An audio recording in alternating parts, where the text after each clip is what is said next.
আসসালামু আলাইকুম। এই ভিডিওতে আমি বুটেবল পেন ড্রাইভ নিয়ে কথা বলবো। তাহলে চলেন শুরু করা যাক। শুরুতেই আমরা জেনে নিই আসলে একটা পেন ড্রাইভকে বুটেবল কখন বলবো, অথবা পেন ড্রাইভ বুটেবল বলতে কি বোঝায়। সাধারণত আমরা যখন একটা কম্পিউটারকে ওপেন করি তখন এই কম্পিউটারের হার্ড ডিস্কের নির্দিষ্ট স্থানে থাকা বুট ফাইলগুলোর মাধ্যমে কম্পিউটারটা রান করে। এই বুট ফাইলগুলোকে যদি আমরা নির্দিষ্ট প্রসেসের মাধ্যমে পেন ড্রাইভে নিতে পারি তাহলেই পেন ড্রাইভ থেকে একটা কম্পিউটারকে রান করা সম্ভব। কিন্তু এই বুট ফাইলকে যদি আমরা সরাসরি কপি করে কম্পিউটার থেকে পেন ড্রাইভে রাখি, সেই বুট ফাইল থেকে কিন্তু কখনো আমরা কম্পিউটার রান করতে পারবো না। এই প্রসেসটাই আমরা এই ভিডিওর মাধ্যমে জানতে পারবো।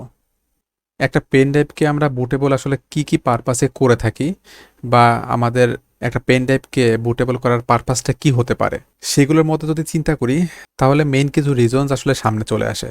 এর মধ্যে অন্যতম হচ্ছে limitations functions of CDs and DVDs. আমরা আগের মতো সিডি এবং ডিভিডি ইউজ করি না, এবং আমাদের কম্পিউটারেও এখন আগের মতো সিডি বা ডিভিডি রম বলেন বা রাইটার বলেন থাকে না। Immediately reinstall the operating system. আমাদের যে কোনো মুহূর্তে অপারেটিং সিস্টেম হয়তো সেট আপ করার দরকার হতে পারে। সেই মুহূর্তে সিডি বা ডিভিডি রম থাকলেও যদি আমাদের বুটেবল সিডি বা ডিভিডি না থাকে, সেই ক্ষেত্রে কিন্তু আবার উইন্ডোজ সেট আপ দিতে পারবো না। সো আমাদের কাছে একটা যদি পেন ড্রাইভ থাকে বুটেবল করা, খুব সহজেই আমরা কিন্তু উইন্ডোজ সেট আপ করতে পারবো। এরপরে আসতেছে faster and more reliable than CDs and DVDs. CD এবং ডিভিডি থেকে যখন আমরা কোনো উইন্ডোজ সেট আপ করি তখন অলমোস্ট 45 মিনিটস অথবা 1 আওয়ার লেগে যায় আমার উইন্ডোজটা সেট আপ কমপ্লিট হতে। বাট একটা পেন ড্রাইভ থেকে যদি আমরা উইন্ডোজ সেট আপ করতে যাই তাহলে ম্যাক্সিমাম 15 মিনিটের মধ্যে আবার উইন্ডোজ সেট আপ হয়ে যায়। এরপরে নর্মালি আমরা বলতে পারি popularity of USB device and any time any OS installations. আমরা যে কোনো সময় যে কোনো ওএসটাকে বুট করে আমরা আমাদের কম্পিউটারে সেট আপ করতে পারবো। সেটা হতে পারে উইন্ডোজ 10 অথবা উইন্ডোজ 11 অথবা লিনাক্স অপারেটিং সিস্টেম। এখন একটা পেন ড্রাইভকে বুটেবল করার জন্য কি কি জিনিস দরকার হতে পারে সেগুলো দেখে নেওয়া যাক।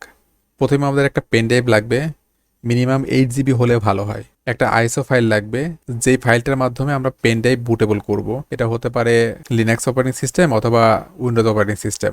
একটা রানিং একটা ল্যাপটপ অথবা ডেস্কটপ লাগবে, যেই কম্পিউটার থেকে নর্মালি আমরা পেন ড্রাইভটাকে কানেক্ট করে বুটেবল করতে পারবো। এবং বুটেবল সফটওয়্যার লাগবে। এই ভিডিওতে আমরা রুফুস দিয়ে কিভাবে একটা পেন ড্রাইভকে বুটেবল করা যায় সেটা দেখব। এখানে ডিটেলস প্রসেস দেওয়া আছে, এই প্রসেসগুলো আমরা প্র্যাকটিক্যালি দেখব কিভাবে রুফুস সফটওয়্যারের মাধ্যমে একটা আইএসও ফাইল দিয়ে পেন ড্রাইভকে বুটেবল করা যায়। তাহলে চলেন আমরা দেখি কিভাবে করা যায়। আমার কাছে রুফুস সফটওয়্যারের বেশ কিছু ভার্সনস আছে।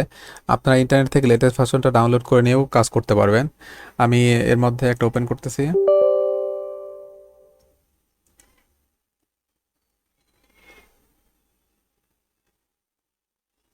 এটা ওপেন করার পরে এরকম একটা উইন্ডো আসবে। এখানে প্রথমে আছে ডিভাইস, যেখানে আপনার পেন ড্রাইভটা কানেক্টেড আছে কিনা দেখাবে। আমার একটা 32 জিবির একটা পেন ড্রাইভ কানেক্ট করা আছে, এটা এখানে দেখাচ্ছে। এরপরে বুট সিলেকশন, আমরা যেই আইএসও ফাইল অথবা যে এমএস ফাইল থেকে পেন ড্রাইভটাকে বুটেবল করব সেই ফাইলটা এখানে সিলেক্ট করে নিতে হবে। সিলেক্টে যেতে হবে। এখানে অপারেটিং সিস্টেমের মধ্যে আমি উইন্ডোজ 11 একটা আইএসও ফাইল থেকে বুটেবল করব, এটা আমি সিলেক্ট করতেছি। এরপরে আর কোনো কিছু চেঞ্জ করতে হবে না, এরপরে হচ্ছে স্টার্ট করতে হবে। একটা ওয়ার্নিং মেসেজ দিচ্ছে যে আমার পেন ড্রাইভে যদি কোনো ডেটা থাকে সেটা পুরোটা ফরম্যাট হয়ে যাবে, এটাকে ওকে করতে হবে।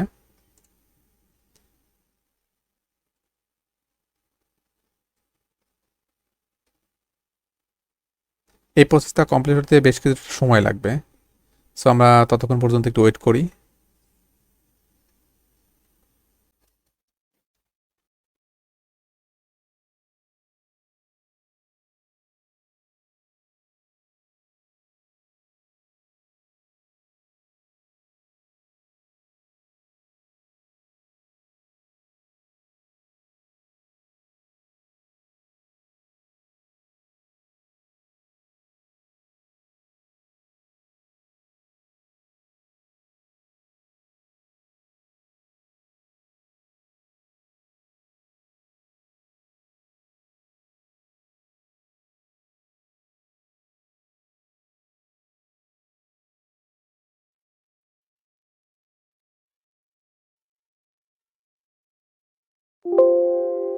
আপনারা দেখতে পাচ্ছেন আমাদের এই প্রসেসটা কমপ্লিট হয়ে গেছে। কমপ্লিট হওয়ার পরে এখানে দেখেন রেডি লেখা আসছে এবং হচ্ছে এখানে স্টার্ট, মানে হচ্ছে আমার পেন ড্রাইভটা এখন ready. As a bootable pen drive হিসেবে। সো এই ভিডিও সম্পর্কে আপনাদের মতামত অবশ্যই কমেন্ট বক্সে জানাবেন। সবাইকে ধন্যবাদ।